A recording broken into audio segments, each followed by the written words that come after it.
This is Strengths Based Radio, promoting recovery and well-being through podcasts about mental health.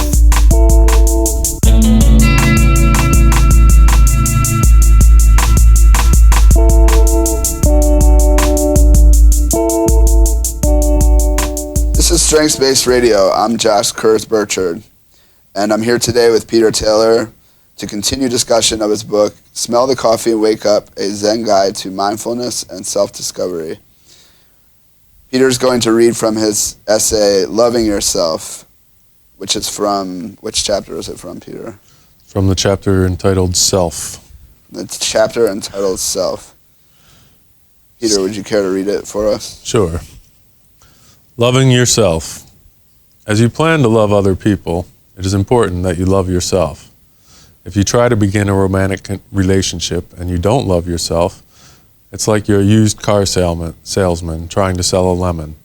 Of course, you are not a lemon, but if you think of yourself as a lemon, you'll have problems getting too close. When your romantic interest starts to get close to you, that part of you that you think is lemony, you will start to freak out. To love yourself is not as hard as it seems. The hardest part is to stop sending hateful messages to yourself and your thoughts. To stop those hateful messages, you can observe those thoughts as they happen and remind yourself to stop. Remind yourself that the thoughts are not true. If they keep coming, you can write them down. If writing them down doesn't work, you can tell a friend and get a second opinion. When you stop criticizing yourself behind your back, you will feel better. You will start to like yourself. The easier way to love yourself is to recognize that you already love yourself. If you are not feeling good about yourself or about things, your deepest wish is for you to feel better. There is no greater love than that. As you practice loving yourself, you will realize that you have no lemony parts.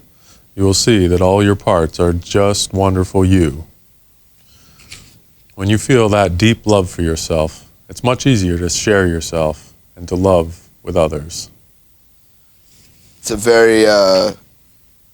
very positive and important thing to remember, loving yourself. And I think it's very difficult for most of us at sometimes, and some folks a lot of the time, to feel like they can love themselves. So where do you start when you want to help someone learn to love themselves? You start with your body, your breath, and when you just feel like you don't love yourself, like that's a negative feeling coming in. So it goes back to the negative thoughts and the negative feelings, and in order to love yourself, you recognize it's helpful to recognize that you do love yourself in some way, that the reason that you're suffering is because you don't want to suffer. You don't want to feel bad. So that recognizing your own suffering, coming back to yourself, is an act of compassion and an act of love. And so you are always, when you're suffering, you're always at one level actively loving yourself. So it helps to bring that into awareness and recognize, even though you love yourself, that you often do damage to yourself by having these negative thoughts about yourself. So part of loving yourself is protecting yourself from your own negative thoughts.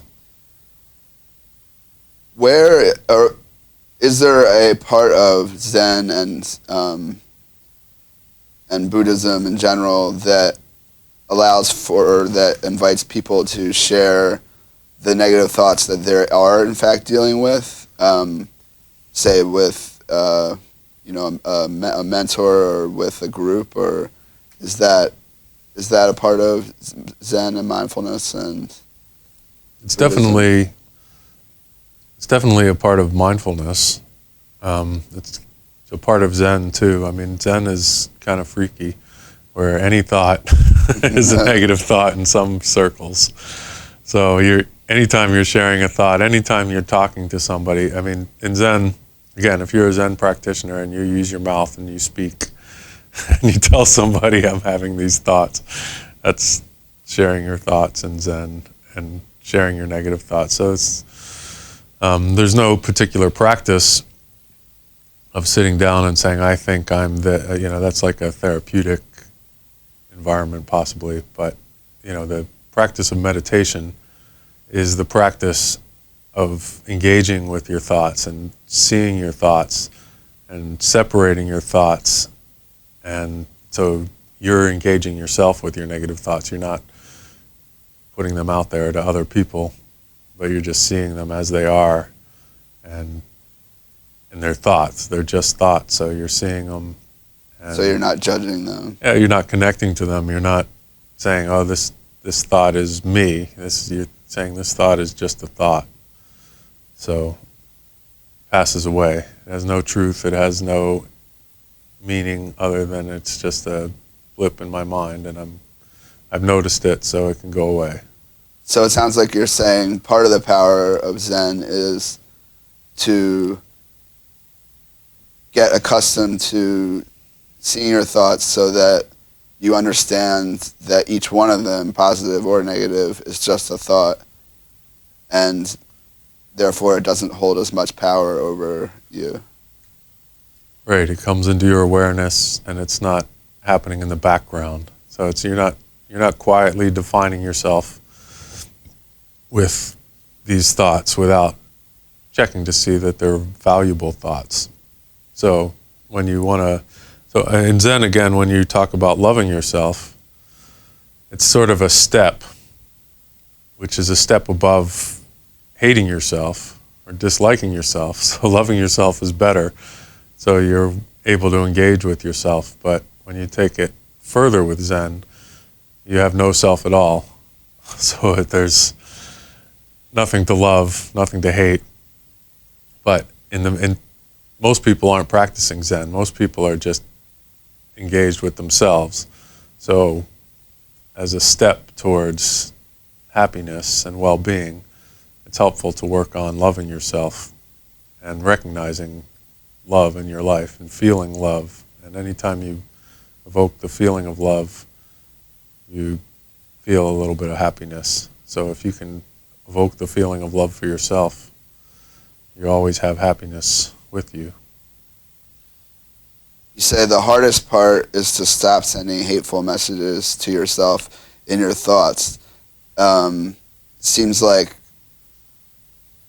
hateful messages just could come in so many forms, and there's so many forms of things like fear and self-recrimination and self-judgment. Do you often find that in your practice you're able to meditate? How often do you meditate, can I ask?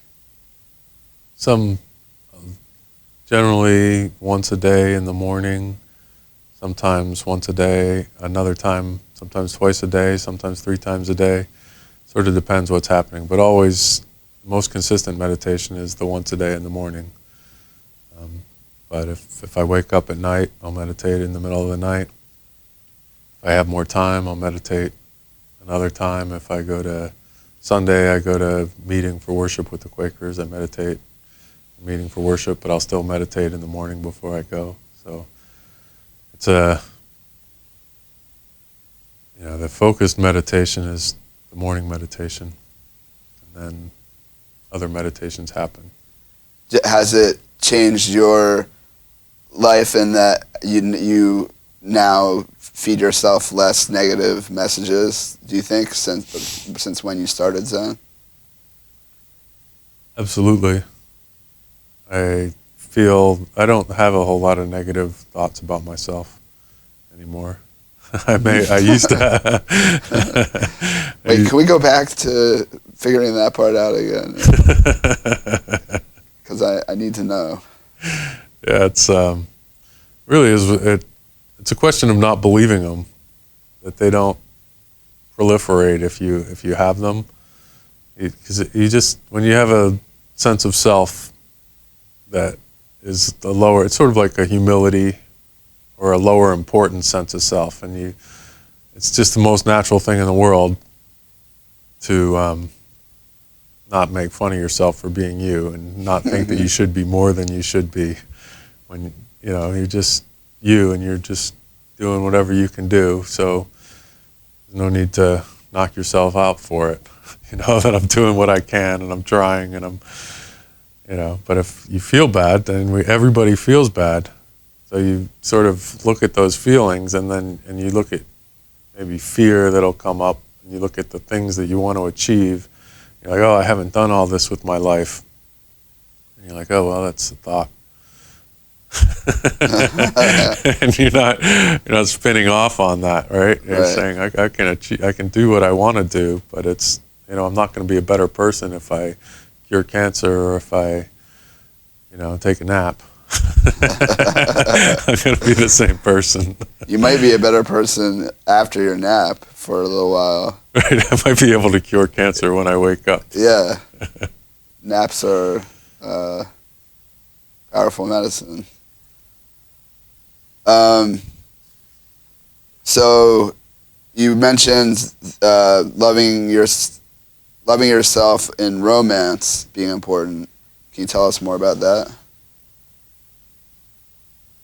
We put a lot of emphasis on loving other people. And it's good to love other people. We naturally love other people, but in a romantic sense, when we are entering into a relationship with somebody, we lose if we don't love ourselves, if we don't have a sense of ourselves, and we get into a romantic relationship, we're going to be confronted with ourselves eventually. Ourself is there as part of the relationship, and if we don't have a good sense of ourselves, and when loving yourself is really having a good sense of yourself, when you really understand yourself, there's nothing to hate.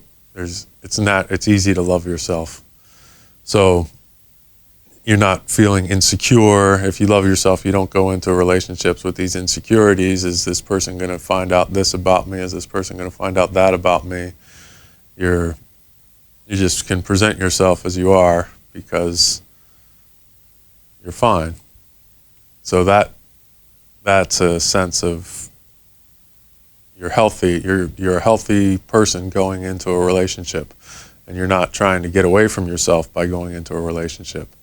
Because if you don't like yourself and you think that this person will make my life better and this person will make me happy, and you go into that relationship and then you're still there with yourself and you haven't ever met yourself, and eventually that person's going to figure out a way to introduce you to yourself, and if you don't like yourself, you're going to blame that person, and it's a mess. So, but I mean, that's part of what we do too. You go into a relationship and you meet yourself. If you haven't met yourself already, you still practice loving another person, and then find out how to love yourself through that person, because other people can help you. If they see good things in you that you can't see, that helps as well. But you want to help yourself see that as you go into relationships. What do you say to those who might be listening who think, okay, I'm often beset with negative thoughts. I have lemony parts of myself that I really just don't like or even despise.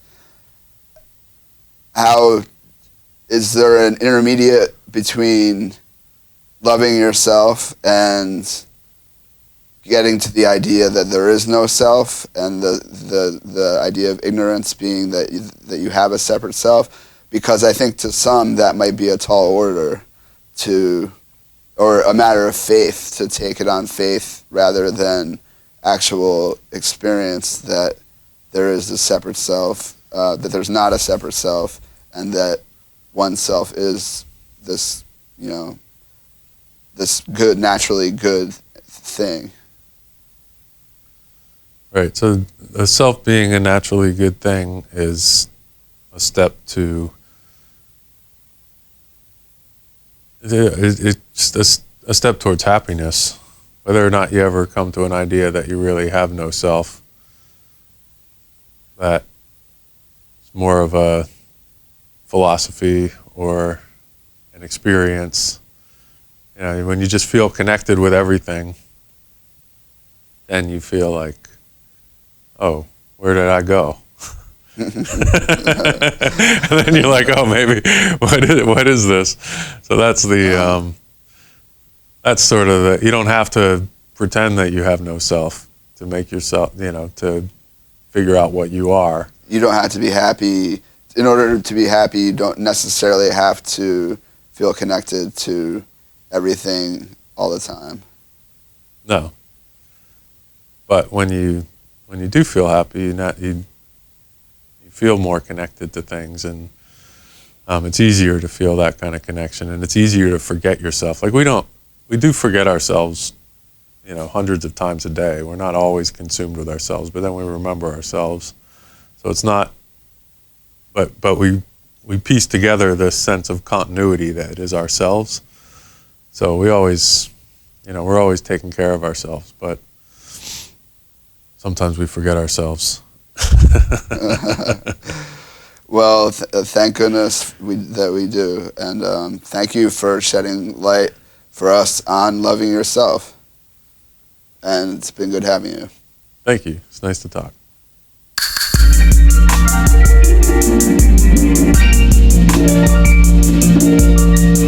Thank you for listening to Strengths-Based Radio. Join us on our website at strengthsbasedradio.org.